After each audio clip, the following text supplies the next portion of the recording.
Saludos y bienvenidos a otro episodio de la colaboración de Iglesia Podcast con Ortopraxis Podcast. Y tengo el privilegio de tener conmigo hoy al pastor Gilberto Miguel Rufat y a Michael Cerezo de Ortopraxis Podcast. Y tenemos un episodio sumamente importante el día de hoy para discutir. Estamos muy contentos. No sé si quieren saludar por ahí, Michael, al público. Claro que sí, sí, y dejarle saber a la gente que nos ve o nos escucha de manera grabada que esto es parte de una serie que vamos a estar haciendo en colaboración, tanto Iglesia como Ortopraxis, habla acerca de la escatología, apocalipsis y demás. Este primer episodio me parece que es fundamental para entonces partir de lleno con esa serie. Y para eso, pues nosotros nos acercamos a la gente que sabe, a los peritos. Los tribunales contratan peritos en X tema, pues para esclarecer entonces la situación o la demanda. Y para eso pues tenemos el privilegio de tener al pastor Gilberto Miguel Rufat, Sí, que es eso es la así. persona, ¿verdad?, que ha dedicado su vida y actualmente está cursando su grado doctoral, ya finalizando, en este mismo tema de escatología. De Y yo espero que usted escatología. pues aproveche este tiempo, papel y lápiz siempre. Yo hice lo propio para aprender, ¿verdad? Y tener ese corazón dispuesto. Claro, y pastor, no sé si que usted quiera también saludar a la audiencia. Claro, Seguro, gracias, y buenas noches a todos, o buenos días, o mediodía, como al momento en que nos estén, ¿verdad?, viendo. Un saludo a Alexi, un saludo a Michael. Michael, eso de perito, se me hinchó el pecho, pero me ayude, tengo que, no sé si llego a eso, pero bueno, ahí vamos. Tratamos de dar lo mejor para el Señor, pero siempre tratando de mantenernos humildes. Y digo tratando, porque la realidad es que todos luchamos con eso y debemos reconocer que somos discípulos y que estamos en ese proceso de transformación. Esperamos ser de bendición nuevamente y que el tema que estemos compartiendo pues pueda servirnos a todos, podamos interactuar de una manera propia, de una manera que glorifique a Dios, que edifique a la iglesia y que, ¿verdad?, Dios puede usarlo para bendición aún de aquellos que podrían escuchar y no han conocido que Jesucristo es el único Señor, el único camino y la vida. sí, amén. Así que pues nada, vamos a comenzar. El episodio de hoy vamos a estar hablando de la manera correcta, si se pudiese decir, de estudiar e interpretar la Biblia. Ujú. Y esto es algo que todo buen cristiano debe hacer, porque muchas veces damos por sentado que sabemos cómo estudiar la palabra de Dios, y lo que hacemos tal vez es leerla, hacer una simple lectura y entonces crear una meditación alrededor de un pasaje, de manera de pues, cómo me habló, qué es lo que se me resalta, o etcétera. Y esto puede provocar que entendamos un pasaje de una manera incorrecta y lo apliquemos de manera incorrecta, porque como dice la palabra, no podemos ser meros oidores, sino hacedores de la palabra. Pero ¿qué pasa? Que si yo entonces no tomo el espacio y el tiempo para escuchar lo que verdaderamente el Señor quiere decir a través de ese pasaje, pues entonces cuando lo voy a llevar a la práctica, no va a ser de manera correcta. Así que pues no sé, Michael, si puedes comenzar, me gustaría comenzar leyendo la palabra. Claro que sí. En el libro de Segunda de Pedro, la segunda carta de Pedro, el capítulo 1, los versos 19 al 21 dicen: tenemos también la palabra profética más segura, a la cual hacéis bien en estar atentos como una antorcha que alumbra en lugar oscuro, hasta que el día esclarezca y el lucero de la mañana salga en vuestros corazones, entendiendo primero esto, que ninguna profecía de la Escritura es de interpretación privada, porque nunca la profecía fue traída por voluntad humana, sino que los santos hombres de Dios hablaron siendo inspirados por el Espíritu Santo. Amén, amén, amén. Eh, Así que yo he escuchado tantas cosas al respecto y a mí me preocupa tanto el escuchar a tantos cristianos hablar de cuando se habla de estudiar la Biblia. Yo recuerdo cuando me acababa de convertir, una persona me enseñó una vez que tú lees los pasajes y pues pues lo que te parece, es lo que tú sacas de ese pasaje, lo que de momento te hace sentido, y entonces parecería ser algo como bien subjetivo, y es como que pues lo que te parezca, eso es eso es lo que te habla el pasaje, eso es lo que te dice, y utilizan, ¿verdad? Pasajes fuera de contexto, como que pues la palabra es viva y eficaz, y entonces pues, ¿verdad? Que prácticamente un mismo pasaje que a lo mejor lo que dice es la piedra rodó, eso tú lo puedes interpretar como que pues la piedra viene siendo las situaciones en tu vida, y olvídese, se van en un viaje y una cosa terrible. Sin embargo, es, es importante que utilicemos o entendamos el propósito original para que esos pasajes fueron escritos, porque Dios habló de una manera directa y con un propósito en particular, que nosotros no podemos cambiar ese propósito porque Dios no cambia. Dios no estuvo improvisando, y Dios no es un Dios que improvisa. Dios conoce todas las cosas. Y él hizo un plan desde aún antes de crear el mundo, y este plan él lo ha llevado a cabo paso por paso, y ha ido revelando a través de su escritura, a través de toda la historia humana, diferentes aspectos, y esos han sido escritos en la palabra de Dios, inspirada por el Espíritu Santo. Ahora, algunas de las consecuencias que yo veo de utilizar una interpretación privada de la palabra, pudiésemos decir que, por ejemplo, es traer el intercambiar un pasaje que es literal y hacerlo simbólico, o viceversa. Hay pasajes simbólicos que la gente, ¿verdad? Lo trae de manera literal. Estaba leyendo una vez un autor que estaba leyendo el libro de Apocalipsis, y cuando dice que sale Apolión, y que salen, ¿verdad? Estas bestias que son como que voladoras y qué sé yo, este autor estaba hablando que literalmente iban a salir estas bestias voladoras por la tierra, y un viaje que decía, Dios mío, esto está tremendo para una película de terror o de sci-fi. Sin embargo, hay que entender que cada libro de la Biblia, ¿verdad? Tiene su manera, tiene su estilo, tiene su género, y esto también es importante entenderlo antes de acercarnos a la palabra. Michael, no sé si quieres mencionar alguna de las otras consecuencias que está ahí, que tenemos ahí pautada. Manipular nuestra teología y práctica de manera conveniente, ¿no? Y tener pues una iglesia con una doctrina débil, pudiéramos decir hasta herética, y acoplada a la cultura popular. De hecho, uno de los ejemplos, leyendo un libro acerca de destrezas de interpretación bíblica, uno de los ejemplos que el autor colocaba en el libro, me gustó mucho, es puertorriqueño, era que un día la hija de él llegó de la escuela y le dijo, papi, la maestra me sacó por el techo hoy. Entonces él decía que si él escribía eso y 500 años después alguien lo leía, pues iban a pensar que los profesores eran unos maltratadores porque sacaban a los niños al techo a coger el sol, a coger clases. Lo que la niña estaba diciendo era que la profesora o la maestra la hizo molestar. Y pues así hay muchos pasajes en la Biblia en donde yo lo hice por mucho tiempo y así fue como me enseñaron. Pero no necesariamente, ¿verdad? Lo que nos han enseñado es lo que está correcto.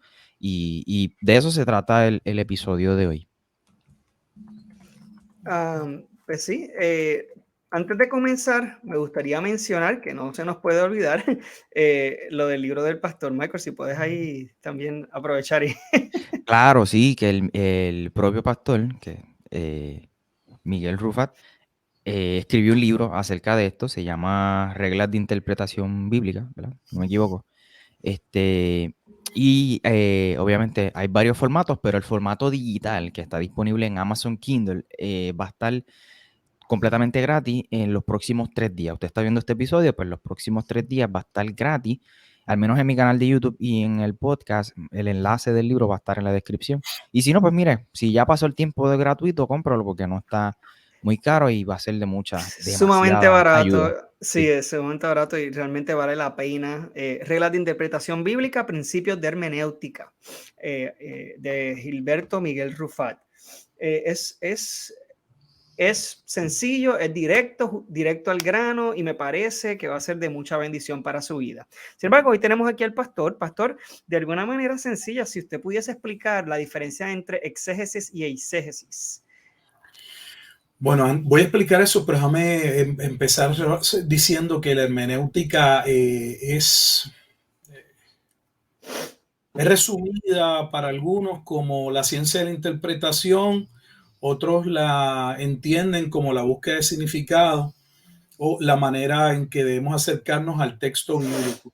Cuando nos acercamos a la palabra de Dios, debemos permitir que sea la escritura la que nos dé el significado, lo que vamos a comunicar, la enseñanza, la predicación, el mensaje que estemos dando, debe desprenderse de la intención original de los autores que fueron, ¿verdad?, usados por el Espíritu Santo para comunicar esa revelación y no colocarle nuestras ideas, pensamientos, teorías, entre otras.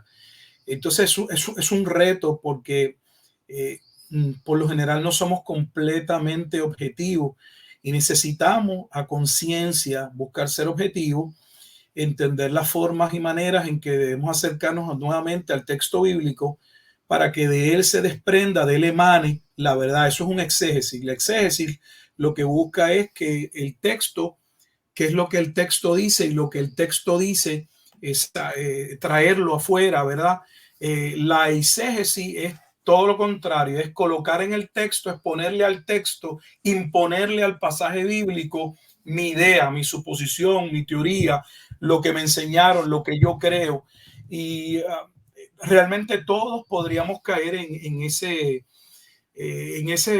debo decirlo, en ese pecado, porque es un pecado, errar del blanco, desviarnos, cambiar la palabra de Dios, no es algo tonto, no es algo que debemos tomar con mucha seriedad.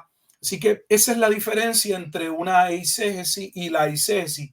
El exégesis de la palabra griega viene de sacar, de extraer, de que el pasaje sea quien presente el tema, la verdad, la enseñanza, se desprenda de manera objetiva del contenido, mientras que la eisegesis es la imposición de una idea, de una filosofía, de una creencia dentro del texto, poner algo en el texto, colocar algo que el texto no dice y justificarlo como si estuviese allí.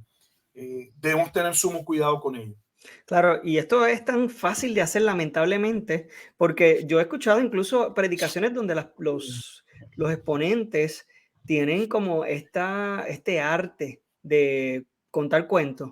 Así que vienen y lo aplican y te cuentan tal vez la historia de, qué sé yo, por decir algo, Sadrach, Mesach y Abednego, ¿verdad? En el horno de fuego, la palabra lo expone en un capítulo, pero ellos te ponen sentimientos y emociones y dicen, y ellos se acercaron al horno y el calor les rozaba la piel, o sea, y se inventan este lenguaje que lo hace bien sensacional y toda esta cuestión, pero eso no está escrito en la palabra. Y tal vez parecería inofensivo, pero en ocasiones puede tal vez traer un aspecto que la palabra no está revelando y eso puede llevarnos a tener una idea errada de lo que el pasaje verdaderamente quiere traer. Así que es bien importante que cuando nos acerquemos a un pasaje practiquemos la exégesis, que viene siendo pues esa interpretación correcta y adecuada de los pasajes bíblicos. Para eso pues vamos a estar utilizando o vamos a estar discutiendo en esta noche o esta tarde, ¿no? Como dice el pastor, lo que sea, es que esté escuchando, en este día vamos a estar exponiendo unos principios que tal vez son lógicos, entendiendo y partiendo de la premisa de que la palabra, la Biblia, es la palabra de Dios. Por lo tanto, podemos ya asumir de plano que no se equivoca, que es infalible, que es incorruptible, que es perfecta, que no se contradice. Por lo tanto, si no se contradice, Es inerrante. pues es inerrante. O sea, verdaderamente eso nos va a llevar, o sea, si seguimos estos principios, entonces a poder hacer una exégesis, o por lo menos, ¿verdad? Nos va a ayudar más que otra cosa, porque al final, a la postre, es muy fácil hacer una eisegesis, como estaba mencionando el pastor. Así que esto nos va a ayudar a mantenernos en el carril mientras estamos estudiando un pasaje. No nos va a asegurar tal vez siempre hacer una exégesis nos va a ayudar, ¿no? Así que siempre es importante comenzar con el primer principio y para eso me gustaría, ¿verdad?, que el pastor comience con ese primer principio que viene siendo. Bueno, el libro, para aquellos que luego lo puedan descargar, no pretende ser una guía definitiva de lo que comprende, ¿verdad?, su totalidad la hermenéutica. La realidad es que ha sido parte de mi estudio y de mi proceso de discipulado y de prepararme para predicar y ejercer, ¿verdad?, el ministerio. Y también debo decir, eh, una reflexión profunda de aquellos pasajes que torcí por no estudiar bien la escritura y haber cometido errores que hoy pues eh, busco con toda honestidad apartarme de ello. Así que eh, para mí es un tema sumamente importante y espero que los principios que expongamos pues puedan ser de bendición. Cuando nos vamos a acercar a la escritura, yo creo que yo lo escribí como casi, están como una manera pues, para algunos negativa, porque todos empiezan con no, pero es porque quería llamar la atención a no hagas esto, no hagas esto otro, nunca cometas este error.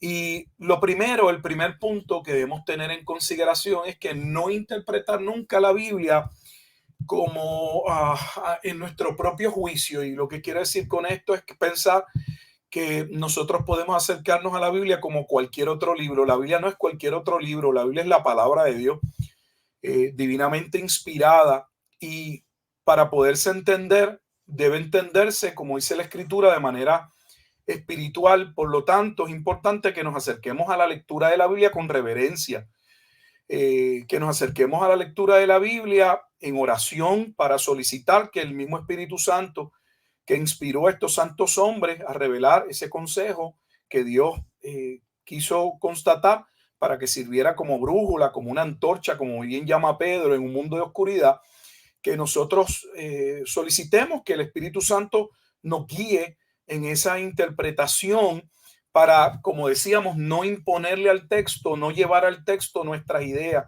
y dejar que sea la Escritura la que nos corrija y no nosotros tratar de editar o corregir la Escritura. Así que ese primer punto que va a haber en el libro, que dice nunca interprete la Biblia según su propio juicio, es que a conciencia estemos tengamos presente que no debemos imponer y que no debemos ir con ese orgullo de que estoy leyendo un magazine, una revista, y que me puedo acercar a él como a cualquier otro libro.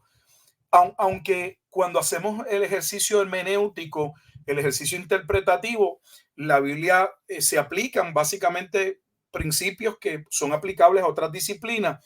No obstante, no estamos nuevamente leyendo cualquier libro. No estamos viendo el pensamiento de una mente humana, estamos leyendo la palabra de Dios y necesitamos la guía y la dirección de Dios Espíritu Santo en ese proceso y tomarlo con esa seriedad. Eso es lo que implica ese primer punto.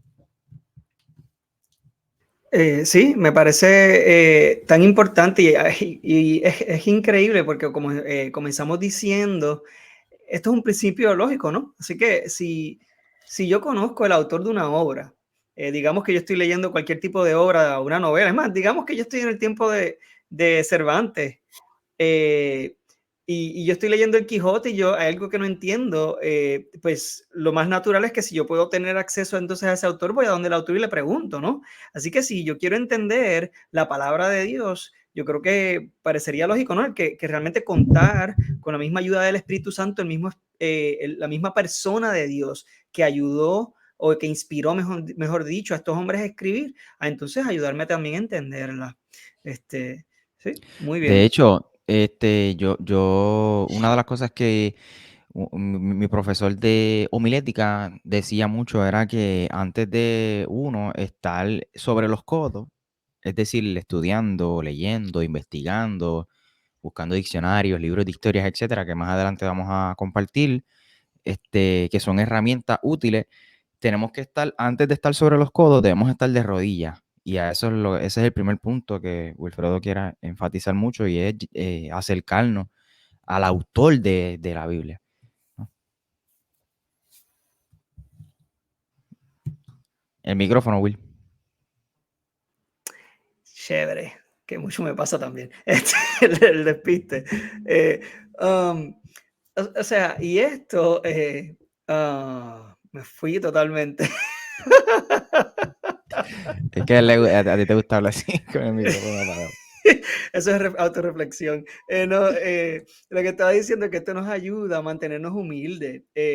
Al final, a la postre, si yo tengo que depender del Espíritu Santo y de Dios para poder entender su palabra, yo no puedo entonces atribuirme a mí mismo el que yo logro entender, el que yo logro hacer, el que yo logro eh, eh, hacer cualquier cosa relacionada a la palabra, porque al final a la postre la revelación es de Dios, y nosotros somos meros instrumentos de parte de Dios, y la manera o la razón por la cual estamos aquí, por ejemplo, compartiendo esto con ustedes, no es porque nosotros seamos mayor que ustedes, sino porque hemos sido dirigidos por el Espíritu, y es importante que todos reconozcamos que no somos nada sin Él, y que cuando nos acercamos a su palabra, al final también nosotros tenemos que entender que no podemos venir con nuestras propias ideas, que tenemos que borrar tal vez cualquier preconcepción cuando nos acercamos a un pasaje, porque el pasaje nos va a hablar y nos va a decir lo que necesitamos saber de por sí. No tenemos que inventarnos que si los pelos se le pararon a Daniel cuando tuvo sus revelaciones, etcétera. O sea, no tenemos que inventarnos nada, porque la palabra dice lo que necesitamos saber de tal o más cual relato.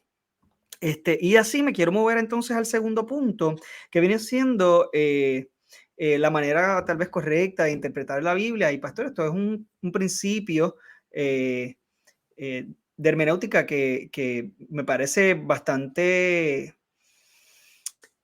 Lamentablemente hay muchas personas que ignoran este principio, y por eso se inventan muchas loqueras. Si nos puede compartir ese próximo punto. Bueno, el segundo punto dentro del libro es: nunca interprete la Biblia fuera de la Biblia. Este es el pilar de lo que era la Reforma Protestante en el principio de la sola Escritura.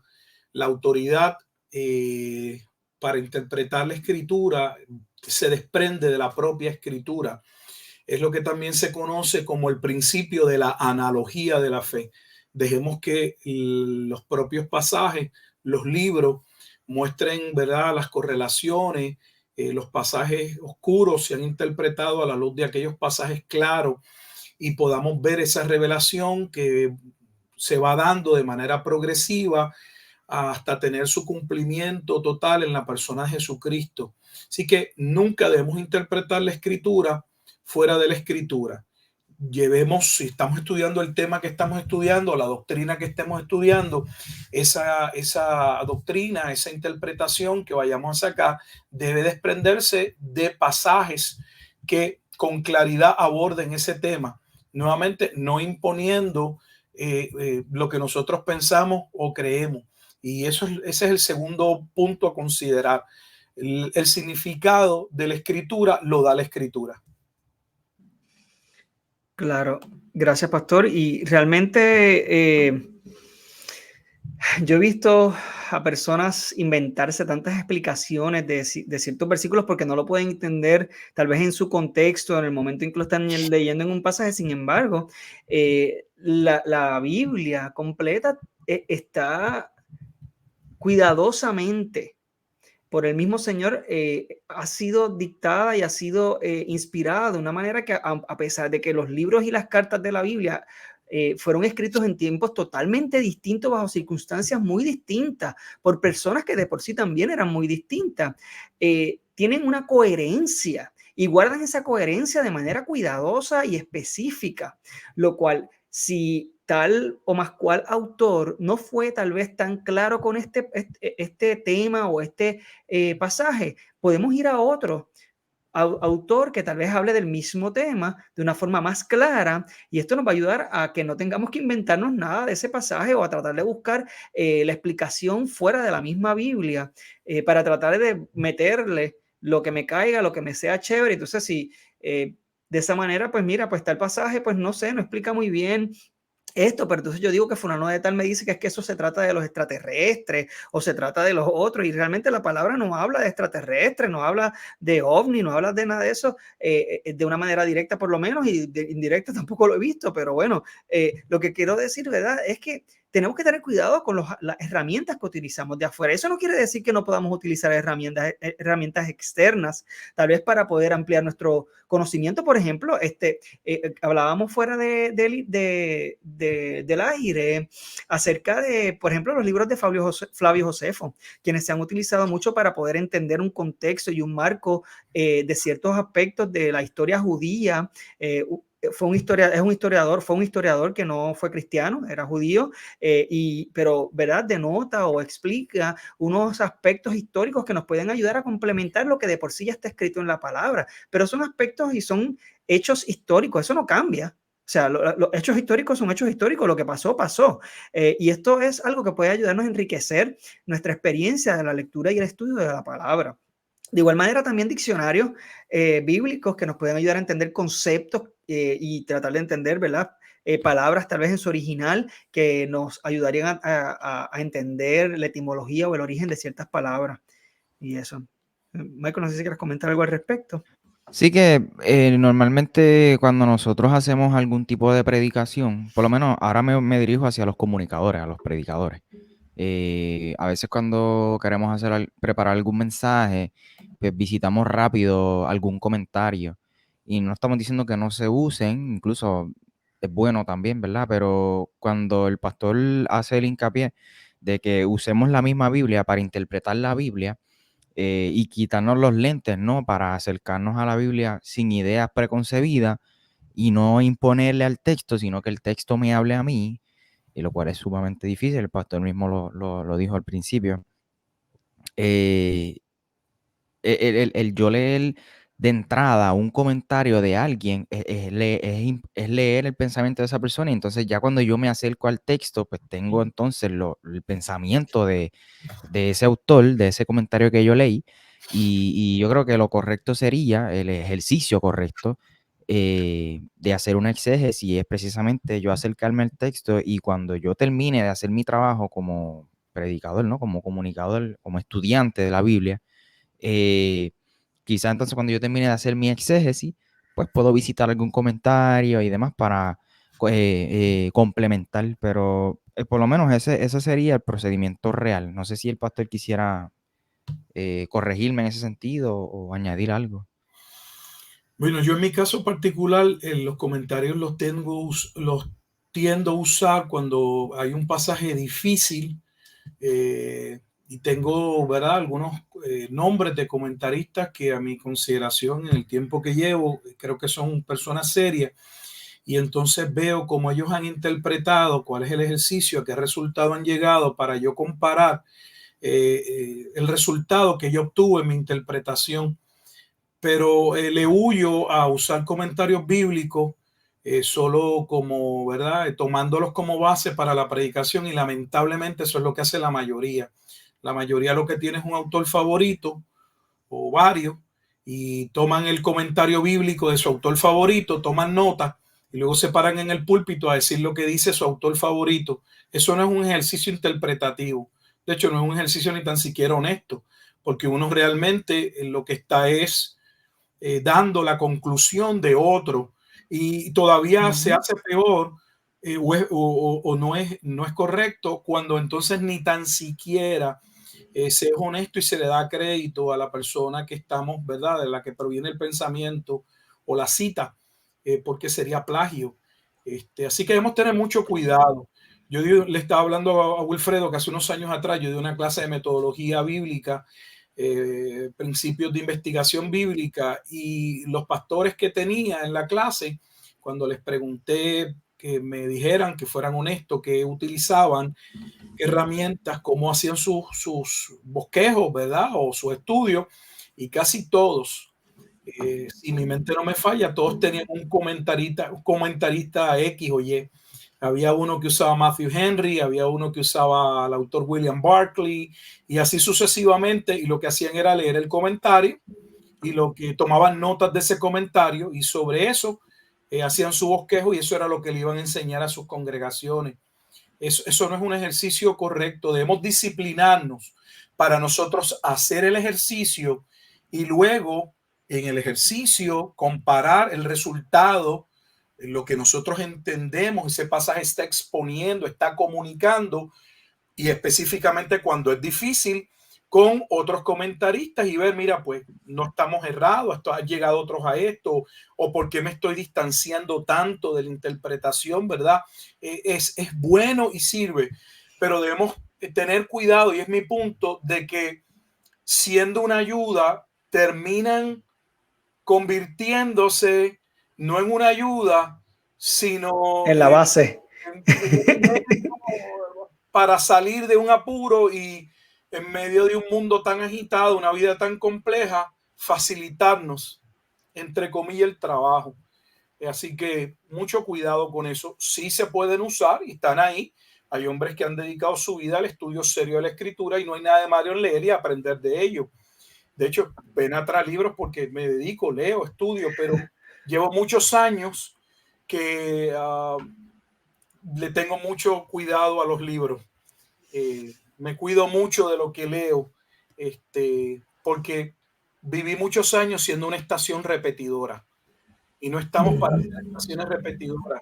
No hay algunos ministros que tienen, no sé, la exclusividad del Espíritu Santo.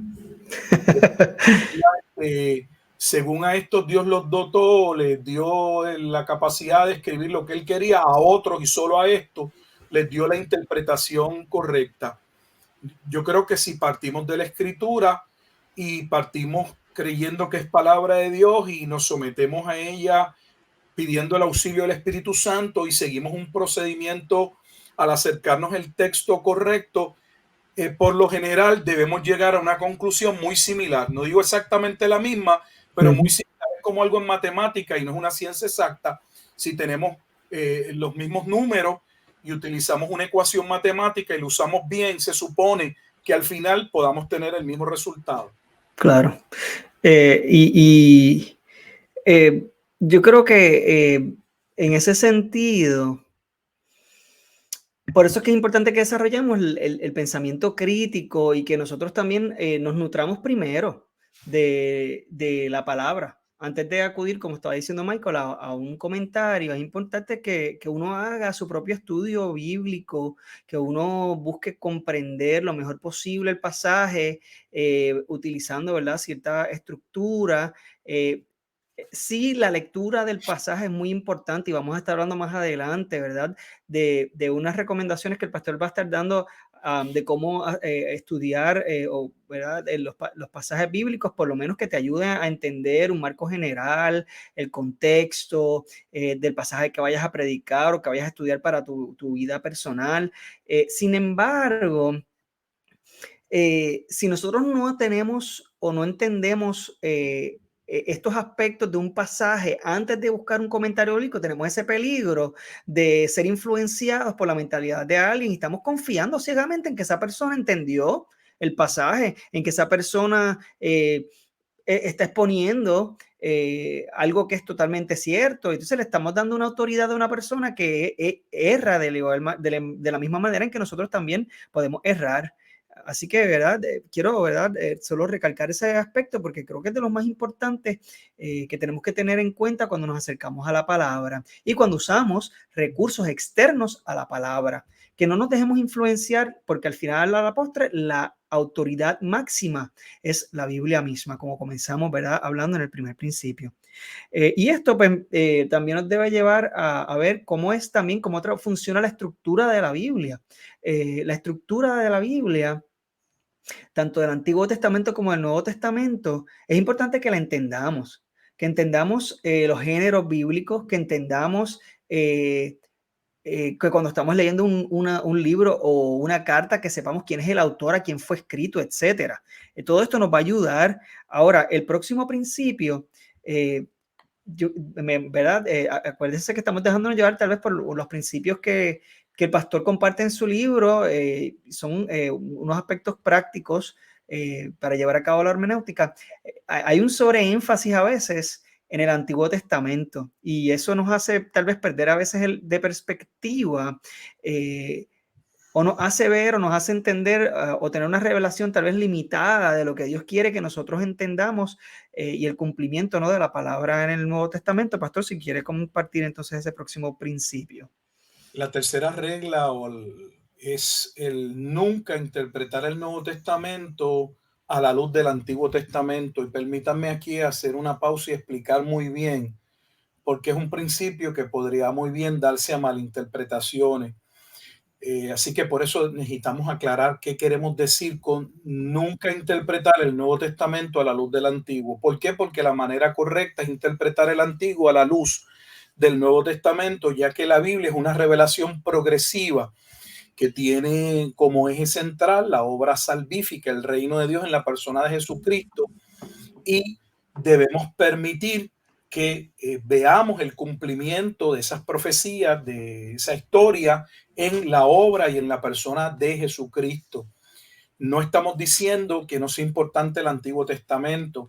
De hecho, el Antiguo Testamento es la base del Nuevo Testamento, y el Nuevo Testamento, por lo general, va a ver que nos regresa al Antiguo Testamento. Hay una relación, hay una congruencia entre ambos testamentos. Pero lo que estamos aquí acentuando es que por lo general sucede mucho en sistemas de corte más carismático, no digo que no sucede en otros, donde el enfoque generalmente tiende a ser antiguo testamentario. A veces hay un sobreénfasis porque es más fácil, son historias, es más fácil comentar o destacar o traer la historia de David y Goliat y acentuar, mira, fue y tomó unas piedras y pidió en oración poder levantarse en el nombre del Señor y pelear con aquel gigante que, por ejemplo, pues, no sé, interpretar Filipenses 2:5, allá pues en vosotros, este sentir que hubo en Cristo Jesús, ¿a qué se refiere? ¿Qué es este sentir?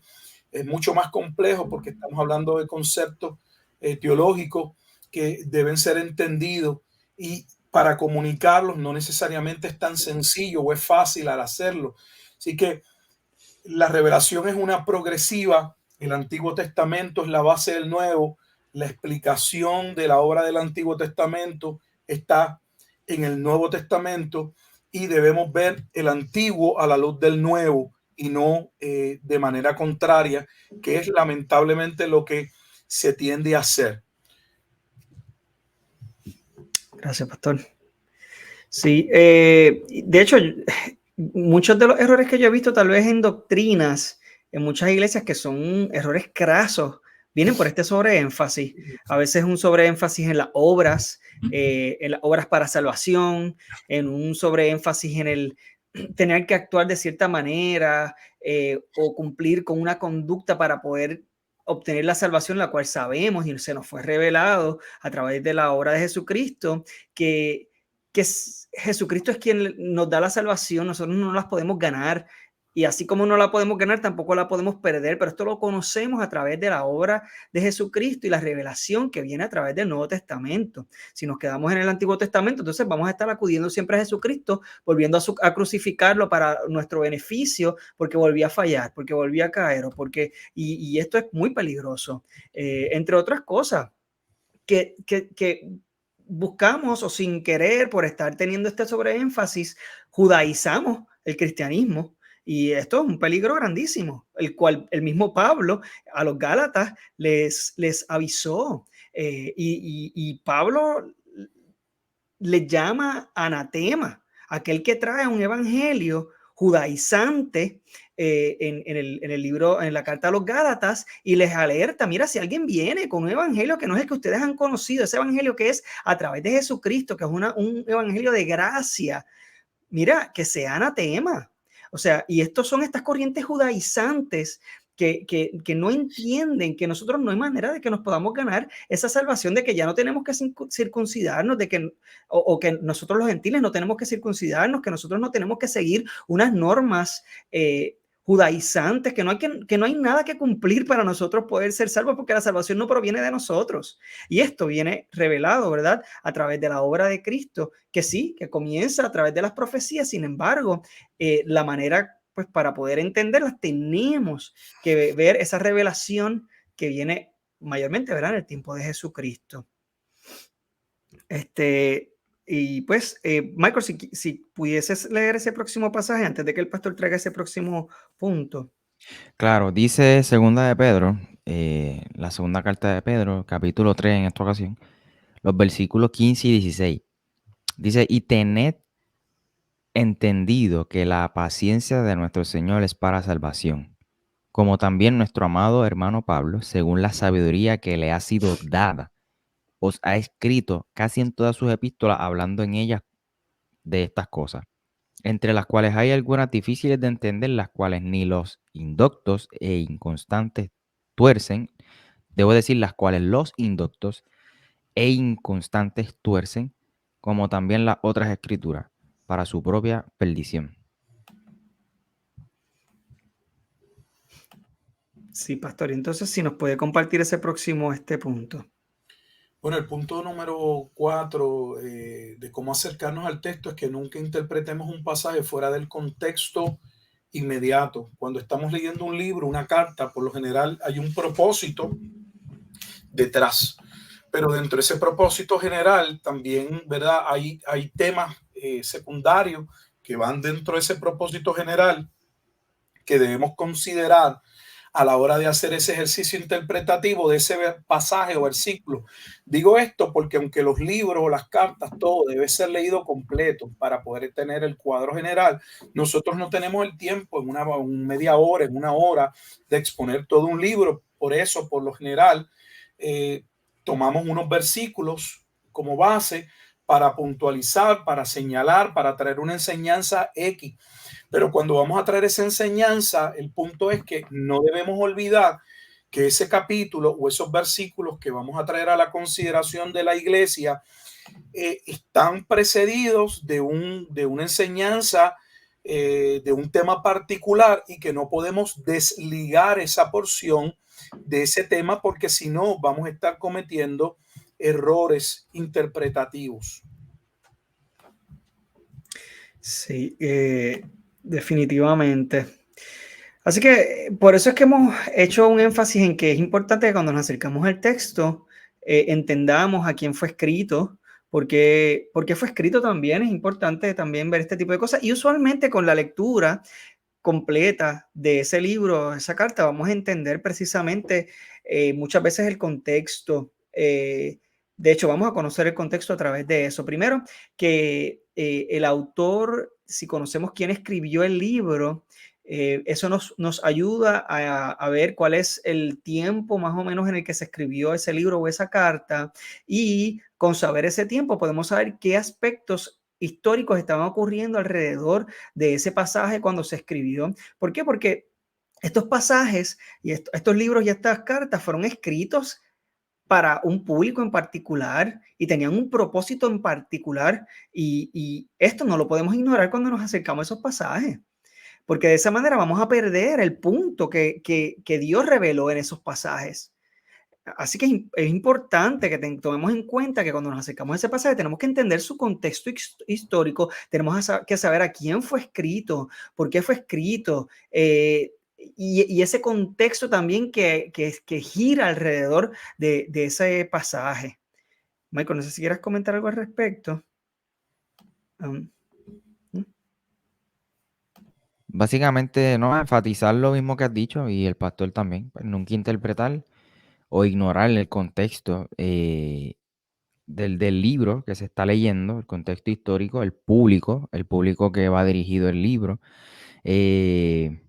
las personas que están implicadas en la situación, ¿no?, expresadas en esa carta o en ese libro. Y algo importante, entender el significado original de ese libro y entonces después aplicarlo acá a nosotros, no al revés, tal como lo compartiste. Nada más, yo creo que está bastante condensado. Gracias. Entonces, nada, el próximo punto viene siendo, ¿verdad? Que nunca especule la interpretación de un pasaje más allá de lo que fue expresado en el mismo. Si nos puede explicar eso, pastor. Bueno, simple y sencillamente que lo que nosotros necesitamos saber está en la Escritura. Si hay algo que no está en la Biblia, no hay que inventarlo. Hay una fascinación muchas veces por querer conocer lo que la Biblia no dice, mientras lo que dice no lo estudiamos. Me parece a mí una contradicción que hay personas que están buscando una revelación X o Y, que alguien les dé X o Y mensaje, pero tenemos 66 libros en la Escritura. Les preguntas qué dice Zacarías o Malaquías, cuál es el mensaje del libro de Osea, y a lo mejor puede ser que te interpreten como si estuviese hablando lengua porque ni saben que es un libro de la Biblia. Sin embargo, les gustaría que alguien les diga otro mensaje. Cuando estamos estudiando la Biblia, lo que Dios quiere comunicar, lo que necesitamos, es lo que Dios ha revelado. Pero también cuando nos acercamos a un pasaje, a un tema particular, donde ese pasaje termina, donde pone el punto, nosotros no debemos continuar, porque entonces empezamos en especulaciones que no contribuyen en nada. Dios no necesita que adornemos el pasaje ni que lo clarifiquemos para nadie, porque la palabra de Dios es poderosa, suficientemente poderosa para llamar a aquellos que Él determinó a salvación. El Evangelio es poder de Dios para salvación. Si la Biblia aborda un tema y lo deja ahí, aunque nos gustaría, porque somos seres que somos curiosos, pero no debemos permitir, no debemos dar paso a que nuestra curiosidad le imponga el pasaje o lleve al pasaje a un nivel o a decir cosas que el pasaje no dice o no aborda. Donde la Biblia habla, estamos llamados a hablar. Donde la Biblia calla, debemos callar. Amén. Definitivamente. Me gustaría ir al siguiente punto, que viene siendo: es importante considerar los pasajes y referencias paralelas al interpretar un pasaje.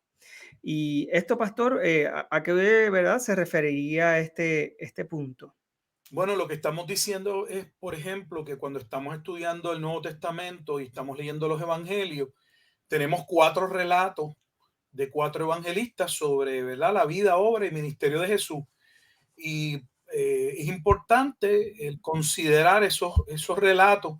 En los seminarios, por lo general, se habla de esa visión llamada visión sinóptica, donde se miran en visión conjunta o paralela, porque el contenido es muy parecido, al menos el de Mateo, Marcos y Lucas. Juan tiene una estructura un tanto diferente, pero el mirar si se está hablando de un tema específico, de un pasaje, una situación, una enseñanza, enriquece el estudio, el poder mirar cómo Mateo lo aborda, cómo lo toca Lucas o cómo lo presentó Marco.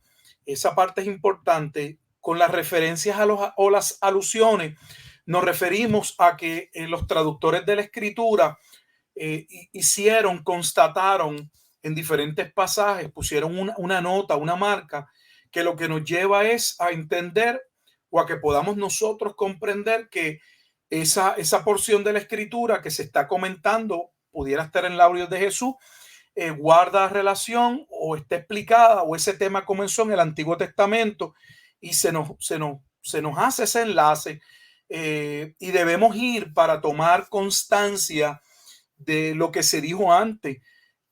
Esa es precisamente la razón por la que el libro de Apocalipsis sigue siendo un libro hermético para muchos. ¿Por qué?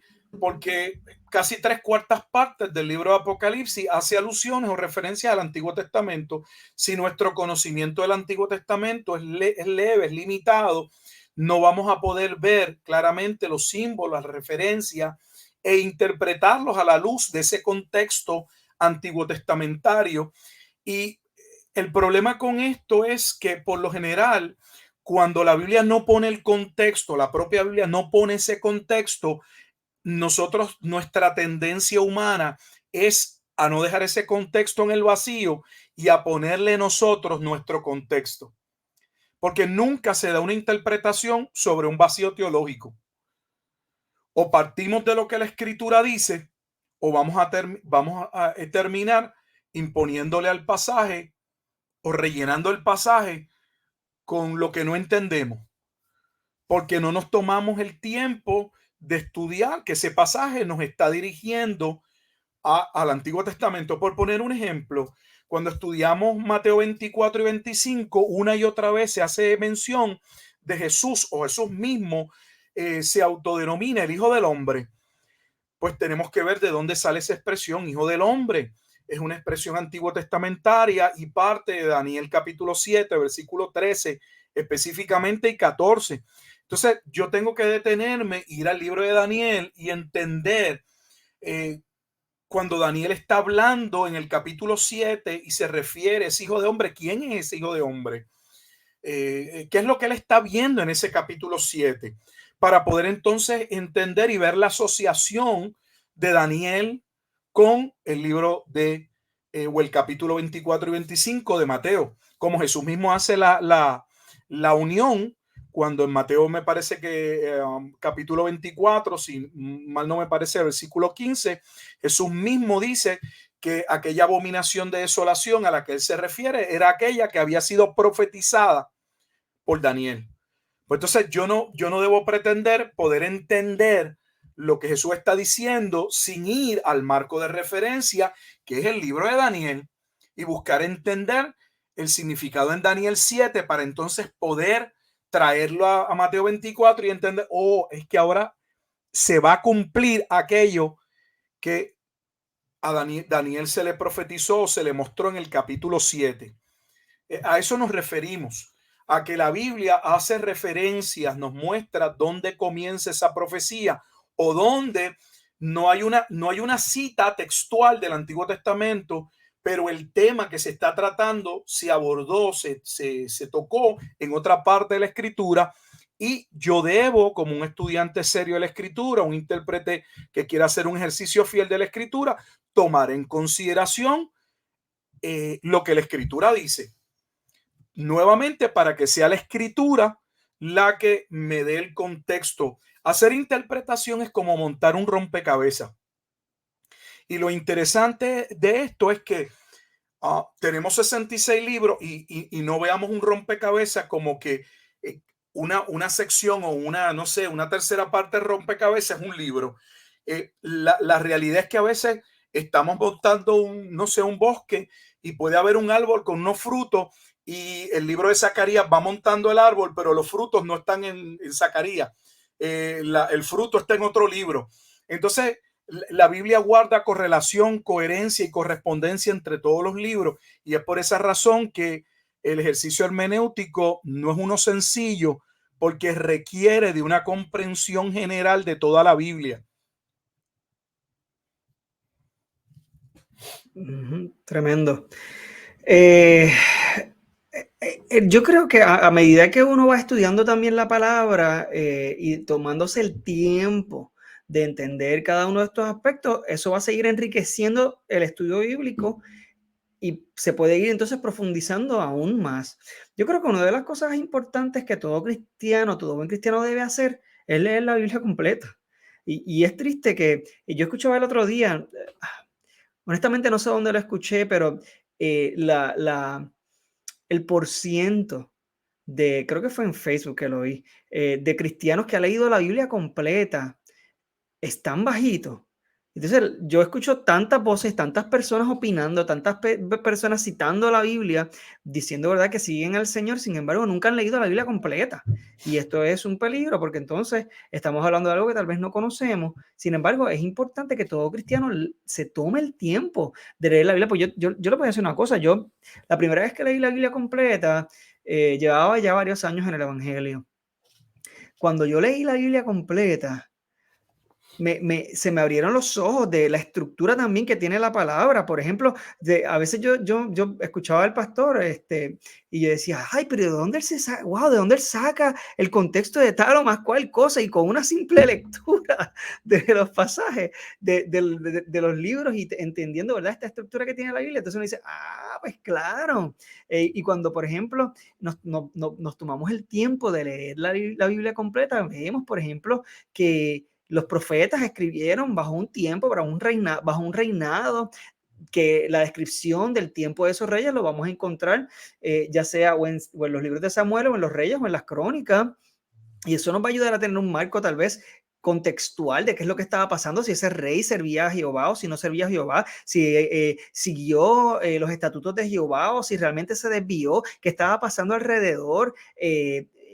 Eso nos va a ayudar, por ejemplo, a entender el mismo libro de Isaías, porque Isaías reaccionó como reaccionó cuando se encontró con el Señor en su gloria. O sea, nos va a ayudar a entender ciertos aspectos contextuales que son tan importantes para entender ciertos pasajes que de por sí se nos pueden hacer difíciles de comprender, sobre todo cuando estamos leyendo profecías, pero cuando entendemos un poco mejor el contexto de estos pasajes nos va a ayudar a relacionarlo mejor con lo que estaba sucediendo y por qué entonces Jehová se revela de esta manera y por qué Jehová dice las cosas que dice y cómo vemos cómo se relacionan muchas de estas profecías con las mismas bendiciones y maldiciones que se profirieron desde el llamado de Abraham, desde Isaac, desde aún antes de que el pueblo de Israel existiera. ¿Verdad? No sé, esto es bien importante entonces tenerlo en consideración. Marco, no sé si quieras ¿verdad? Complementar algo ahí, perdón, que no te he dejado casi ni hablar, mijo. Para nada, tranquilo. No, yo creo que quizás pudiésemos ir al próximo punto. Lo voy a leer. Claro. Cuidado con interpretar un pasaje con un significado opuesto al resto de la Biblia. La Biblia se interpreta a sí misma, no sé. Sí, en el libro cuando lo lea está bien, pero dice, nunca sostenga una interpretación que contradiga una verdad claramente establecida en la Biblia. Este principio lo que establece es que casi no lo vas a ver como una regla hermenéutica, pero cuando el creyente no se le disipula, no tiene unos conceptos claros de las doctrinas básicas, pudiera entrar él en una interpretación errada que no habría razón de llegar ahí si él tuviera claro primero las líneas que no van a permitir que se salga esas líneas o ese carril que conduce el proceso interpretativo, son las doctrinas.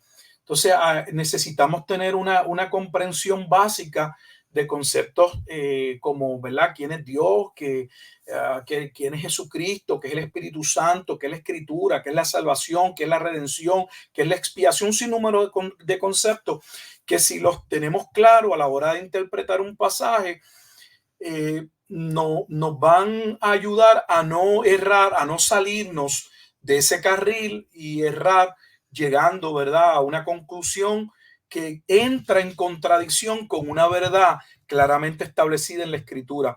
No puede haber una interpretación bíblica que sostenga un punto, que argumente sobre algo, cuando ello entra en contradicción o con el mismo libro que estamos estudiando, o con la carta, o con cualquier otro libro en la Escritura. Por eso es que el ejercicio nuevamente interpretativo no es uno sencillo, porque se trata no solo de no entrar en contradicción con la carta o libro de estudio, sino de no entrar en contradicción con el resto de los otros libros que la Escritura contiene.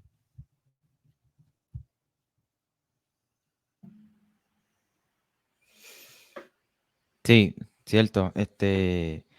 Totalmente de acuerdo. Incluso que a veces pensamos que, ok, resolví esto, pero entonces me encuentro con todo este otro problema porque lo que estoy tratando de resolver quizá en este libro o en este pasaje contradice todo lo que viene diciendo el resto de la Biblia, que yo creo que es algo que se ve mucho, lamentablemente.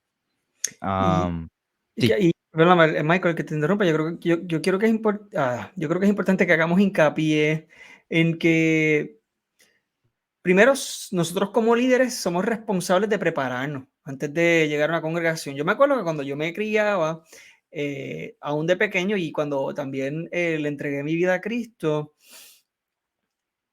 yo recuerdo que los pastores en el ambiente donde yo me convertí, que fue en las iglesias bautistas del sur, tenían que ser personas ordenadas, con un testimonio, con una preparación. Y yo he notado que a través de los años, tal vez por diferentes razones, ha aumentado la cantidad de pastores que son autodenominados pastores a sí mismos.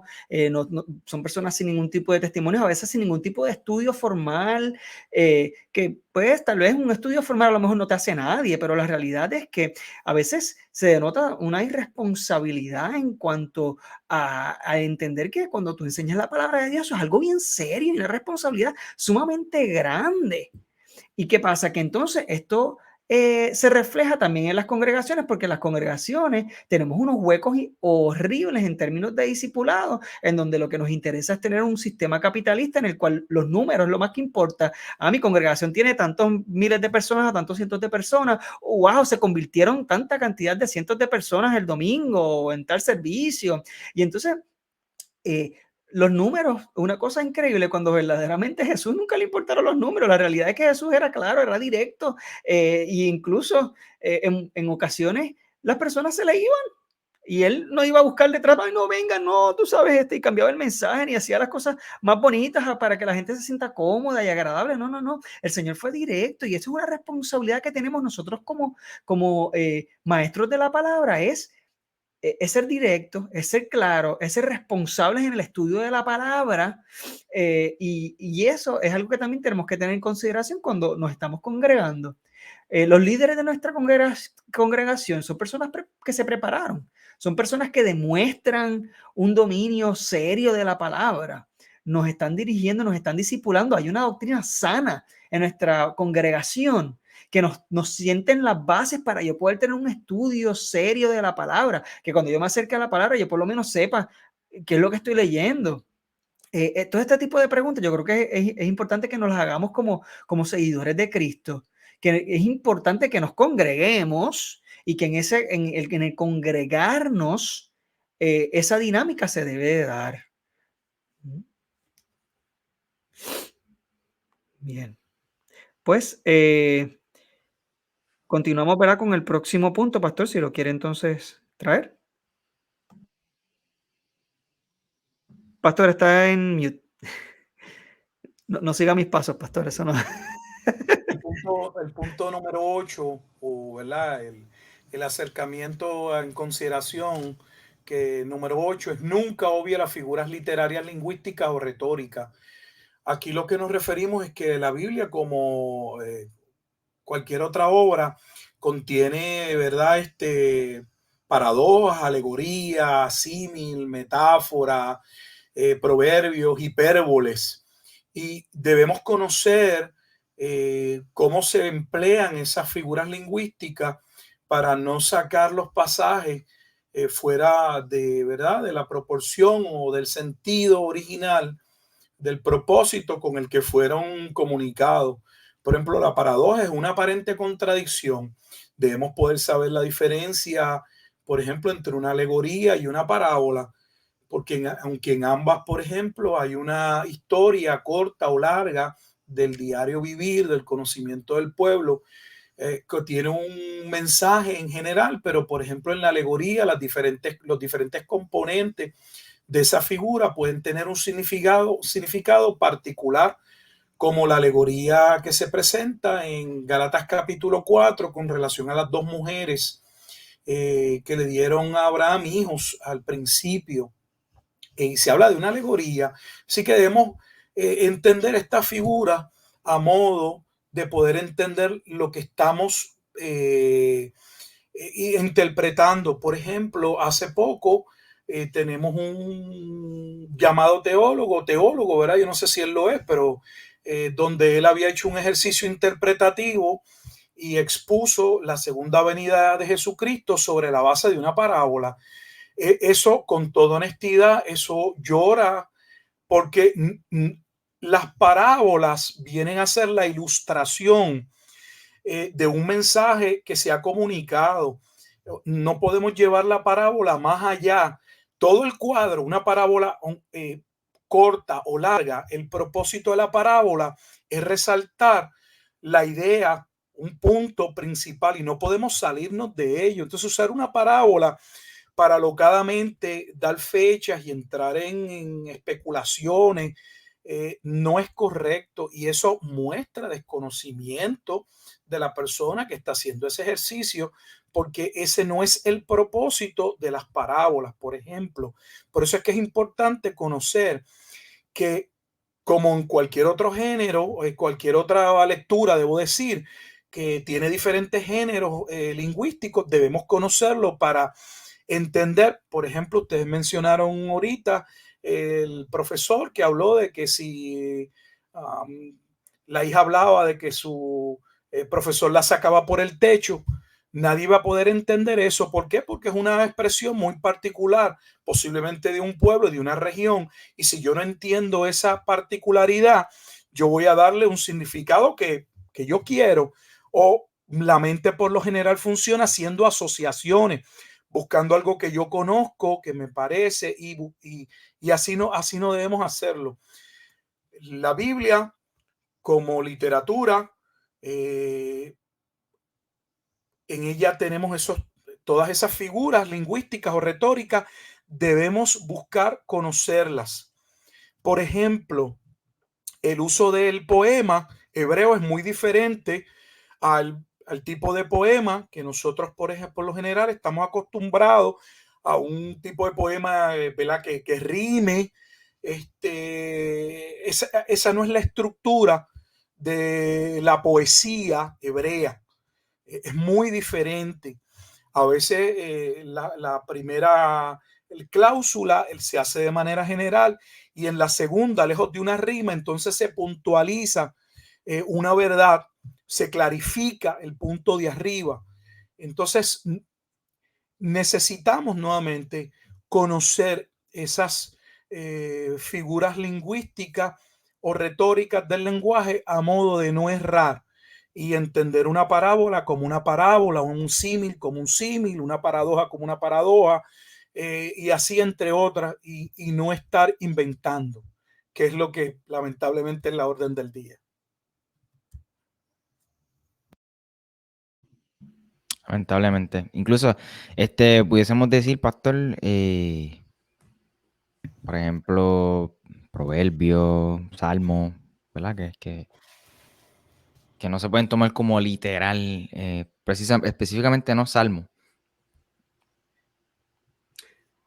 Sí, que son cánticos y eso también tienen claro, y hay aspectos que sí son, o sea, siguen siendo importantísimos, siguen siendo también claros en algunos aspectos también, y sí, lo importante es conocer, ¿no? El estilo, que es lo que estamos leyendo, los salmos, ¿verdad? Eran cánticos también, y pues, pero poder leerlos como tal, y pues, cuando entendemos el género literario, como dice el pastor, de hecho, la poesía hebrea es parecida también a la poesía épica, que es como también cuenta una historia, tiene una estructura muy distinta a lo que de verdad se conoce hoy en día como poesía, tal vez de manera popular principalmente. Sí, pastor, si puede continuar entonces con el próximo punto. Sí, el punto número 9: nunca interprete un pasaje sin considerar su relación y cumplimiento en Cristo. Este punto, lo que estamos señalando, lo que queremos aquí presentar es que la escritura, que es progresiva, tiene como centro la obra salvífica de Dios en la persona de Jesucristo. Por lo tanto, cuando estamos leyendo lo que estemos leyendo, el libro que estemos leyendo, la carta que estemos leyendo, tenemos que preguntarnos, eso que estamos leyendo, esa enseñanza, ¿qué relación tiene con esa obra de Cristo? ¿Qué comunica? ¿Hay alguna figura, alguna tipología aquí? ¿Hay algo directo?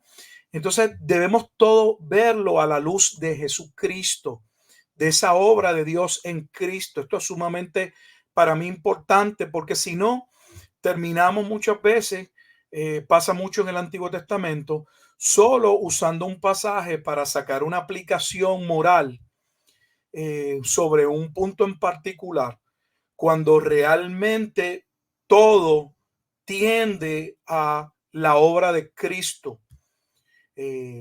No en todo se ve de la misma manera clara, pero debemos una vez más ver cómo esa obra, cómo ese pasaje, por ejemplo, voy a poner un ejemplo, Estamos leyendo en el Antiguo Testamento cómo Moisés es llamado por Dios para llevar el pueblo hacia la tierra prometida.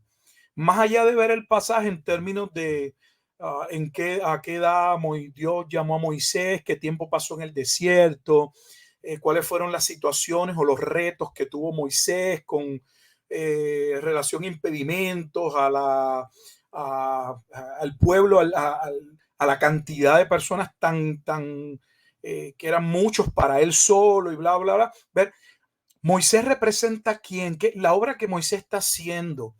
¿Qué tiene que ver esto con Cristo? Y luego vamos a ver que el Nuevo Testamento claramente identifica a Cristo como el verdadero profeta, como aquel que va a lograr o va a llevar al pueblo a introducirlos a la tierra prometida, cosa que ni tan siquiera le fue permitido a Moisés, porque Moisés no va a poder entrar a la tierra de Canaán.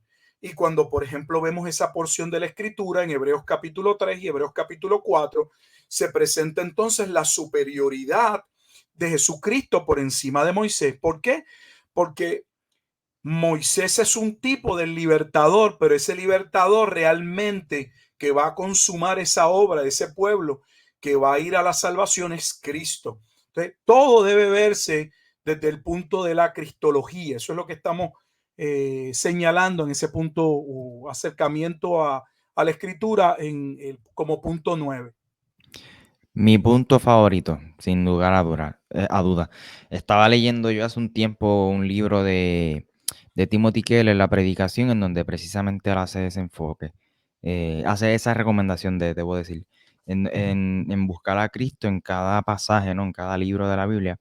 Incluso estoy leyendo actualmente un plan, el libro de Génesis con Wilfredo, y básicamente el plan de lectura se enfoca o se dirige a buscar dónde está Cristo en estos próximos 3 capítulos de Génesis, y está espectacular. Me parece que es importante porque creo que usted lo resalta en su libro, pues la Biblia se enfoca o va dirigida hacia Cristo mismo, hacia lo que Él hizo, ¿no?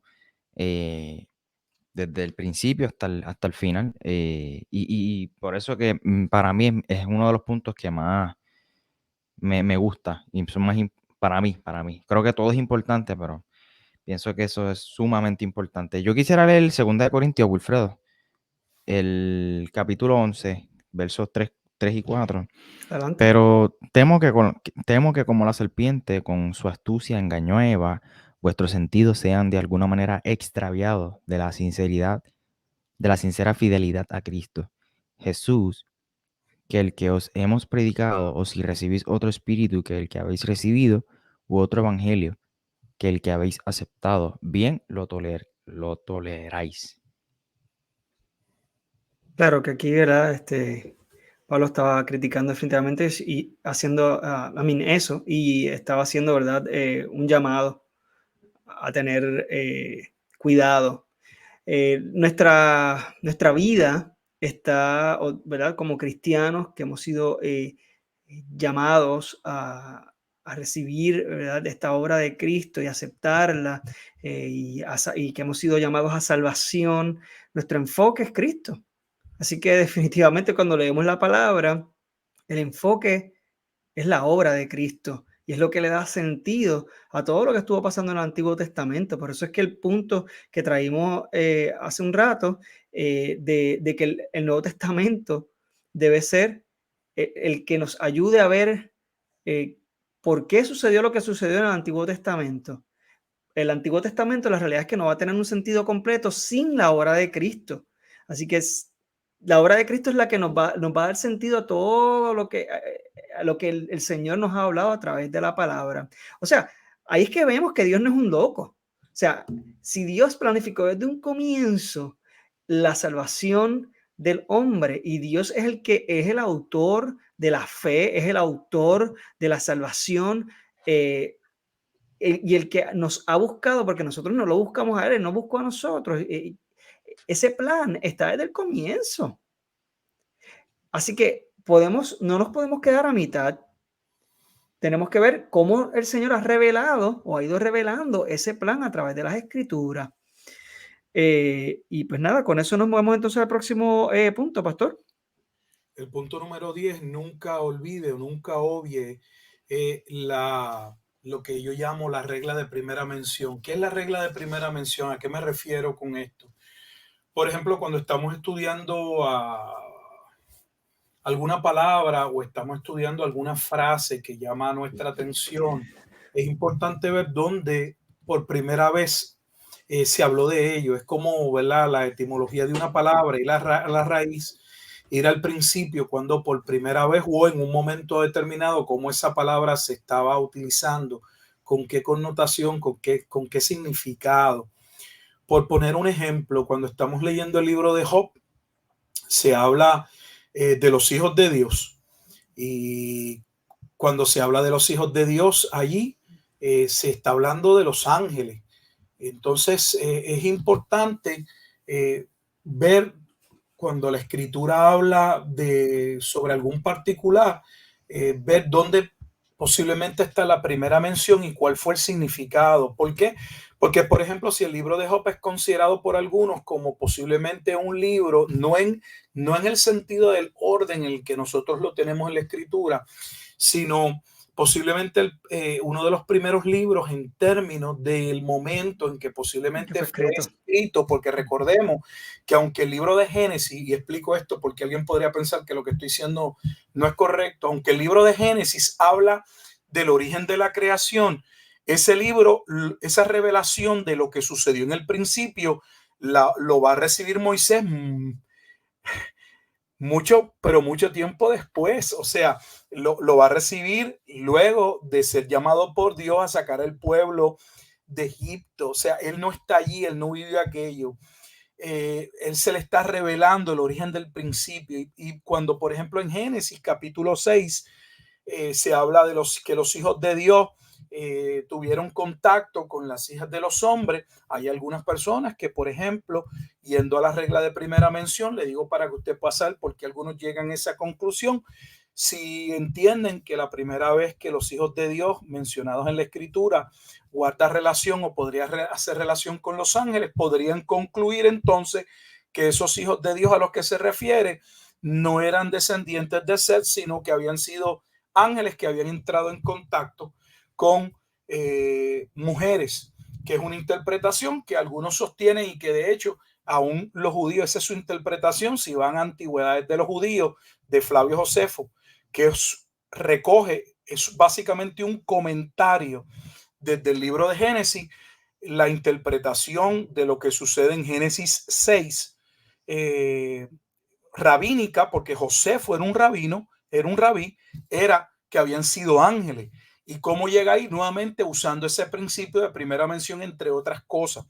Así que cuando estamos estudiando un libro y nos acercamos a una palabra, un término, es importante ver cómo esa palabra se viene usando en esa carta o en esa epístola. Nos ayuda mucho porque cuando estamos buscando, por ejemplo, una palabra en griego puede tener 20 significados, 10 significados. Entonces, ¿cómo escogemos, cómo sabemos cuál es el significado que en ese pasaje particular tiene? Pues el contexto y la manera en que el autor viene usando esa expresión es importante. Por ejemplo, si estamos ubicados en, no sé, en una carta y tenemos un interlineal griego-español con codificación Strong, podemos apuntar o marcar la codificación, el número Strong, y pedirle a ese programa que nos diga dentro de esa carta cuando por primera vez se menciona. O sea, queremos ver esa palabra, cómo se usó, cómo se ha venido usando en los 12 capítulos, 16 capítulos que tiene. No sé, si estuviera usted en la carta a los Corintios o usted está leyendo, no sé, el Evangelio de Juan, tiene 21 capítulos. Cómo Juan utiliza esa palabra dentro de esos 21 capítulos. Cómo inicia. Y entonces no solamente cómo inicia, sino cómo mantiene, cuál es el significado que le viene dando. Déjeme darle otro ejemplo para que lo entiendan. Por ejemplo, cuando estamos en el área de la escatología, muchas veces hay una gran discusión sobre cuál es el significado de la palabra generación. En Mateo 24:34, cuando Jesús dice esta generación, pues es importante ver dentro de Mateo cómo Mateo viene utilizando esa expresión generación dentro de ese evangelio, porque la primera mención no se da en Mateo 24:34. Entonces, cuando vamos viendo todos los usos, eso nos ayuda a ser más certeros o a poder justificar porque entendemos que esta es la palabra que se debería estar utilizando en la traducción y no esta. ¿Ves? Entonces, eso es importante, y específicamente cuando estamos trabajando sobre un pasaje que es de difícil interpretación, porque quiero decirlo y lo he dicho en otras ocasiones y lo volveré a decir. Hay algunas personas que se creen que con saber griego, con eso interpretan la escritura. Mire, eso es tan ridículo como decir que porque Shakespeare era un experto en inglés, usted le puede dar cualquier versión en inglés y él la podría leer y él la entiende la Biblia porque él dominaba el lenguaje. Dominar el lenguaje no significa que usted va a poder entender el contenido de la escritura. Eso no es lo que significa. Ahora, claro que sí nos ayuda cuando estamos en un pasaje oscuro, difícil, lo vamos leyendo y nos preguntamos o estamos viendo una comparación de traducciones y nos preguntamos por qué este pasaje, esta versión traduce este versículo de tal manera. Pues ahí es importante para percatarnos si es que ha habido un cambio que está justificado o no, porque a veces los cambios sí están justificados solo en el sentido del propósito con el que se traduce. Me explico. Muchas personas no les gusta la versión Reina Valera porque la Reina Valera del 60 específicamente tiende a ser una traducción un tanto más guardando el significado original, y entonces es mucho más difícil hacer una interpretación literal que una interpretación donde el autor primero entiende lo que se quiere decir, pero sabiendo que su audiencia posiblemente no entiende ese término, cambia las palabras, pero no las cambia mal. No es que está añadiéndole a la escritura, es que está contextualizando esas palabras a la audiencia que ahora tenemos de frente. Por ejemplo, Pablo utiliza la palabra y dice, después de haber yo sido un heraldo. Pues mira, hoy muchas personas no saben qué es un heraldo. El heraldo era aquel que llevaba el edicto, la proclamación del rey, iba a la plaza y abría, ¿verdad?, el rollo y decía el rey decreta. Pero muchas personas hoy posiblemente no entiendan ese concepto, y puede haber no sé, una casa que está trabajando, ¿verdad?, una Biblia, y dice, pues la traducción dice, yo creo que no sería correcto usar la palabra heraldo, aunque esa fuera la forma original en que se comunicó. ¿Y por qué? Porque pues, si le dejo heraldo, nadie va a entender, o son muy pocos los que van a entender.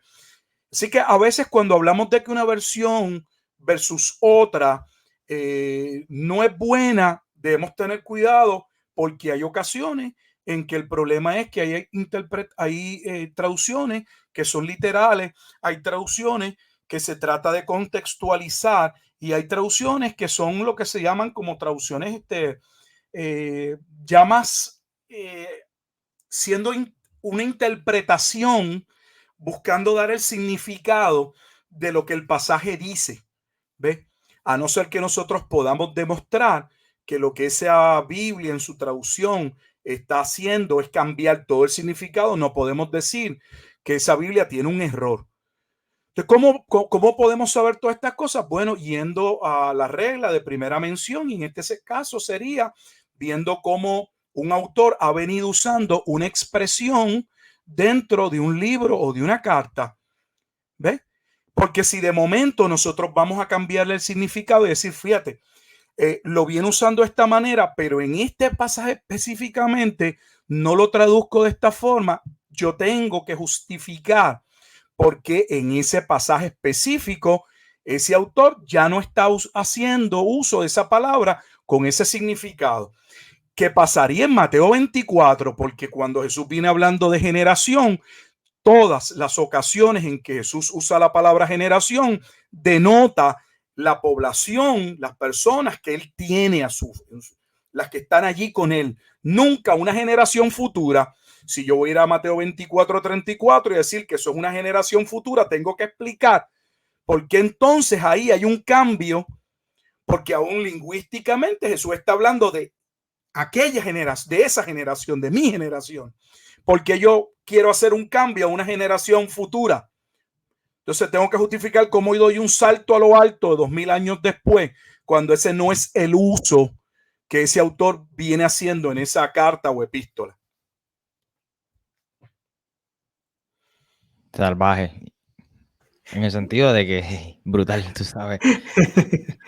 No, y usted y también lo mencionó al principio. O no al principio, sino cuando trajo el ejemplo del Hijo del Hombre. Creo que ahí mismo, Mateo 24, lo comparó con Daniel. Yo creo que entonces pasamos al último punto que dice: nunca llega una interpretación que no tenga significado y relevancia para los destinatarios originales. Ese punto es también vital. Todos son muy importantes, pero cuando hacemos un ejercicio interpretativo, esa carta, ese libro, tiene obviamente un autor y tiene unos destinatarios, tiene unas personas a las que se les está escribiendo. No podemos llegar o arrimarnos a una interpretación que no considere, que no tome a esa audiencia original, porque no es posible que que alguien esté escribiendo a una audiencia particular y luego el significado que nosotros le estemos dando no concuerde con el tiempo, con las personas a las que se le esté escribiendo. Voy a dar otro ejemplo. Apocalipsis. Cualquiera que ha leído el libro de Apocalipsis, solo iniciando el libro de Apocalipsis en el capítulo 1, en los primeros 3 versículos, en el 1 y en el 3, se habla de aquellas cosas que deben suceder pronto. Versículo 3, porque el tiempo está cerca. Entonces, ¿cómo terminamos luego con una interpretación de Apocalipsis? Donde esa interpretación se va a ir a un futuro totalmente distante y no guarda entonces ninguna relación con esa audiencia original, porque a Juan se le va a revelar y se le va a decir a la comunidad en el siglo I, sea en el 70, en una edad temprana o antes del 70, o sea en el 90 o hacia el 100, en una datación tardía, pero en el siglo I, y que luego esa escritura no tenga ninguna relación con ellos, porque aunque se les dice que lo que va a suceder es pronto, porque el tiempo está cerca, hay algo que va a pasar, luego eso que está cerca es de 2000 años después. O sea, a eso nos referimos. No puede haber un ejercicio interpretativo de buscar el significado que no, si no guarda relación con esa audiencia original, si esa interpretación no está marcada dentro del contexto, y con esto no estamos diciendo que se tenga que limitar el cumplimiento del escrito solo dentro del tiempo en el que se está escribiendo, porque tenemos el caso del Antiguo Testamento, donde tenemos un sinnúmero de libros, donde claramente hay unos capítulos que se aborda un tema específico dentro de un rey X o Y, pero posteriormente se habla de una profecía, pero el contenido del propio capítulo nos muestra, nos señala, nos deja ver que lo que se está diciendo en ese momento dado habría de acontecer en un futuro. ¿Ves? Puede haber un libro que en un momento dado se haga referencia a algo como una profecía hacia un futuro, pero tiene que estar justificado. Pablo no puede estar escribiéndole a una comunidad, no sé, en el año 40 y tanto a los corintios o a los gálatas, y luego nosotros terminar con una interpretación que no tiene nada que ver con los gálatas en esa fecha, en ese año. No es correcto. Toda interpretación tiene que tener un significado, tiene que tener relevancia para la audiencia original. Si no lo tiene, hay sospecha de que la interpretación no es correcta.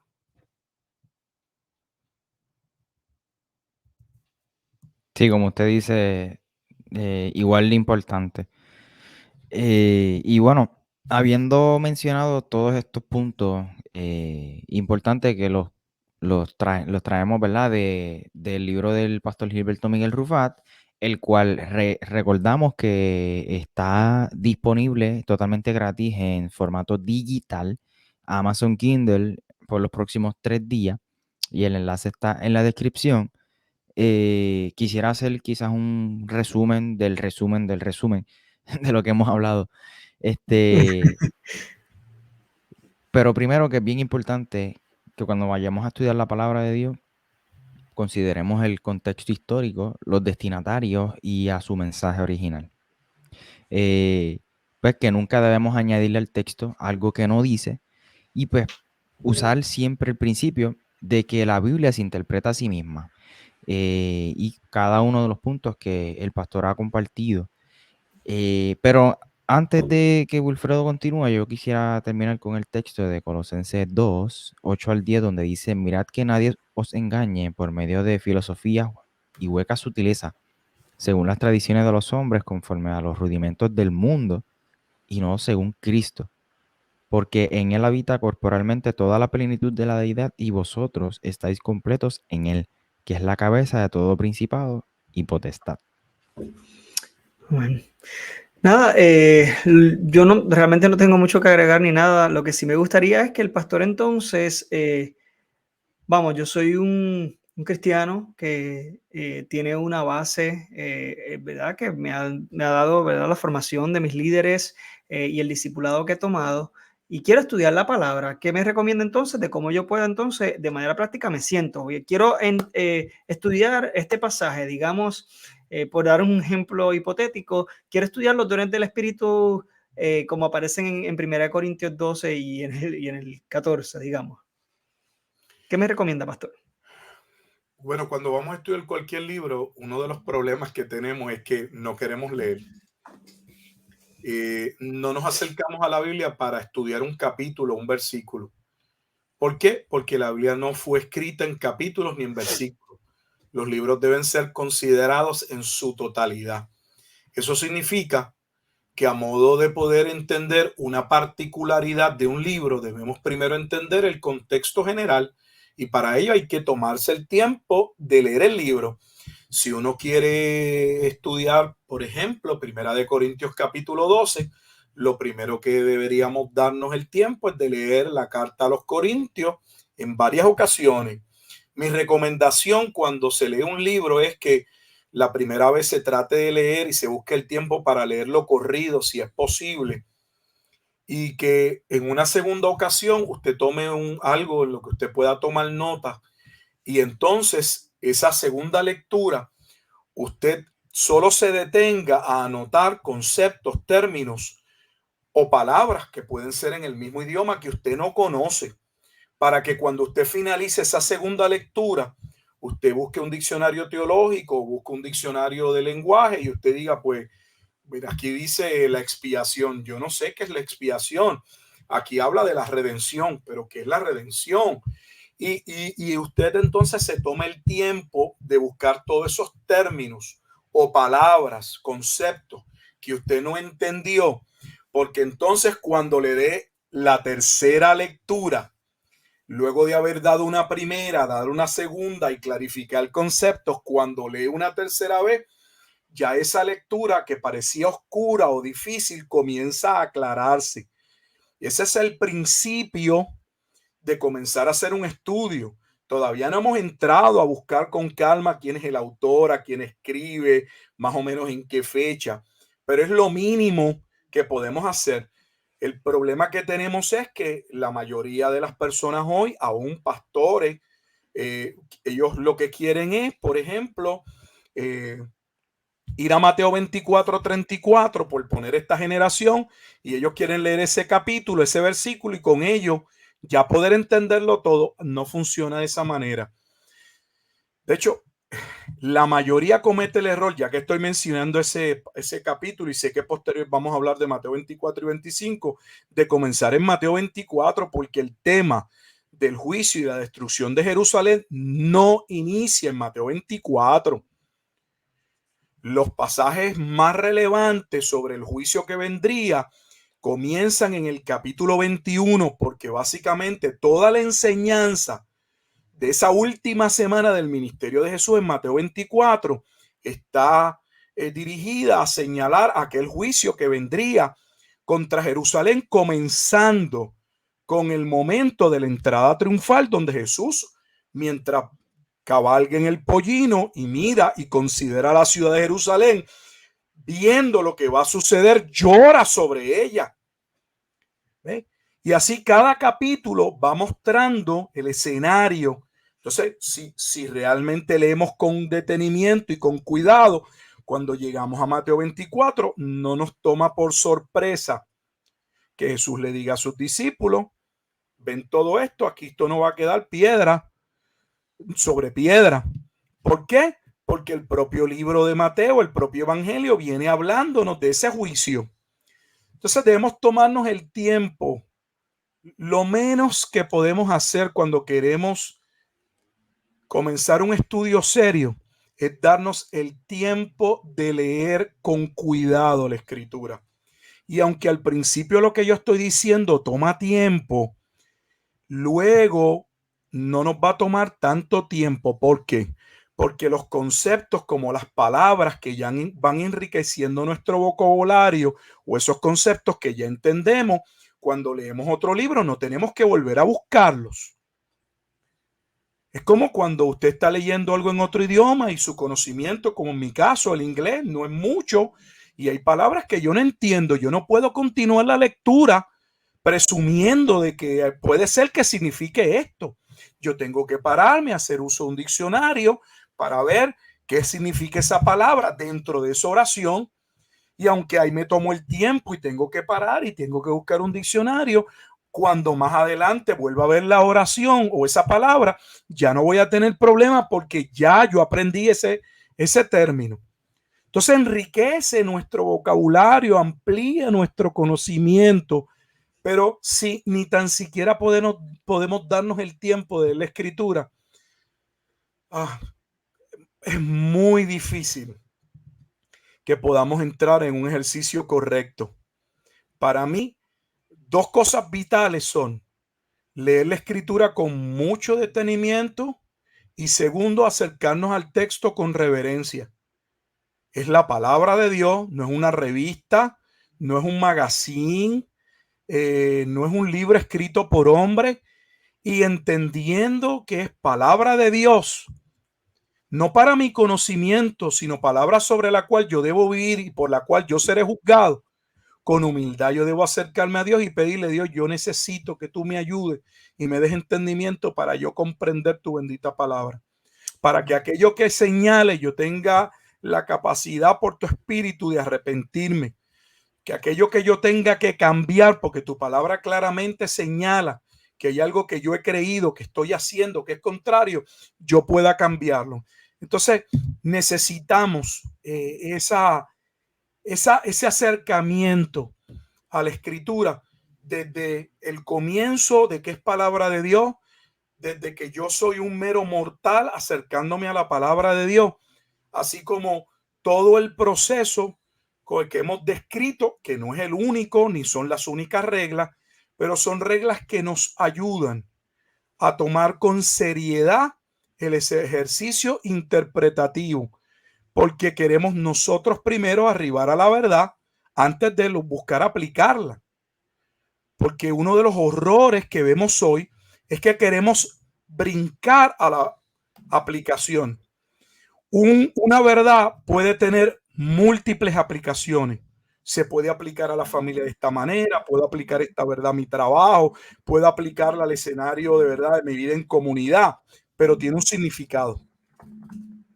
Yo primero tengo que descubrir ese significado y luego puedo entonces entrar a la aplicación, pero no puedo saltar a lo alto el ejercicio de conocer esa verdad que está comunicando la escritura y querer, por avanzar, llegar solo a la aplicación, que es lo que debo hacer, lo que no debo hacer, lo que debería comenzar a hacer, entre otras, con mi vida. Amén. Así que lo más importante, ¿verdad? Para cerrar, es que cuando nos acerquemos a estudiar la palabra, hagamos una exégesis, ¿verdad? Que es estudiar e interpretar la palabra utilizando la palabra misma, conociendo y entendiendo que es la palabra de Dios, que no se equivoca, que no se contradice y que viene siendo la fuente de toda verdad y la autoridad máxima para entender cualquier aspecto de nuestra vida y el plan perfecto de Dios. Les agradezco mucho por su sintonía, le agradezco al pastor que nos ha provisto este tiempo y nos ha bendecido con su conocimiento, y les recordamos nuevamente, busque el libro Reglas de Interpretación Bíblica, Principios de Hermenéutica, por el pastor Gilberto Miguel Rufat, que ¿verdad? Lo ha puesto gratis como un regalo durante estos próximos 3 días. Aproveche. Si no, si se pierde, pues como dijo Michael, ¿verdad? Y se lo olviden estos 3 días, bájalo. De todas maneras, es bastante baratito y es bien corto, es bien fácil de leer, pero muy, muy, muy práctico. ¿Okay? Y ahí va a encontrar también algunos ejemplos en algunos de los principios que hemos discutido hoy, que le va a ser también de bendición a usted. Michael. Así es, y sin nada más que agregar, yo quiero invitar a que usted también, de paso, pase por el canal de YouTube del pastor Gilberto Miguel Rufat, lo consiga a sí mismo, para que también pues disfrute de todo el contenido que él tiene allí enriquecedor. Y pues por supuesto a Wilfredo, a Alexis, lo consigas como Iglesia Podcast, iba a decir Ortopraxis, Iglesia Podcast en Instagram y Facebook, y en YouTube también como Iglesia, Iglesia. Y a este servidor, pues, Michael J. Cerezo en todas las redes sociales. Mi canal de YouTube, Michael Cerezo, y entonces mi podcast, Ortopraxis, en tu plataforma favorita. Y con esto, pues, cerramos entonces este primer episodio de esta gran serie. Y gracias nuevamente al pastor por el tiempo y por todo lo que comparte con nosotros y con la audiencia.